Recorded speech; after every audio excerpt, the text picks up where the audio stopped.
ஒரு ஊரில் ஒரு அண்ணனும் தம்பியும் தங்களோட குடும்பத்தோடு வாழ்ந்து வராங்க. 2 பேருக்கும் விவசாயம் தான் தொழில். மூத்தவன் தன்னோட நிலத்துல சோளத்தை பயிரிடுறான்.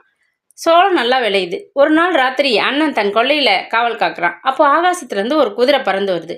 குதிரை நேராக இவன் நிலத்துல இறங்கி சோளத்தை எல்லாம் தின்னுது. இவன் தான் காவல் இருக்கிற பர்ணசாலையிலேருந்து வெளியே வந்து குதிரையின் காலை பிடிச்சிக்கிறான். குதிரை நேராக மேல்லோகத்துக்கு போக இவனும் அங்கே போய் அங்கே இருந்த ராஜா கிட்ட குதிரையின் கதிரை பாழாக்கிடுச்சின்னு சொல்கிறான். அந்த ராஜாவும் ஒரு பெரிய பை நிறைய பணம் தராரு. அதை எடுத்துக்கிட்டு கீழே வரான். இந்த உண்மையை தம்பிக்காரன் தெரிஞ்சுக்கிறான். அன்னைக்கு ராத்திரி தன் நிலத்துக்கு வந்த குதிரைவால தம்பிக்காரனும் அவன் மனைவியும் பிடிச்சிக்கிறாங்க. குதிரை மேலே ஆகாசத்தில் பறக்குது. தம்பி தன் பெண்டாட்டியோட பேசிகிட்டே போகிறான்.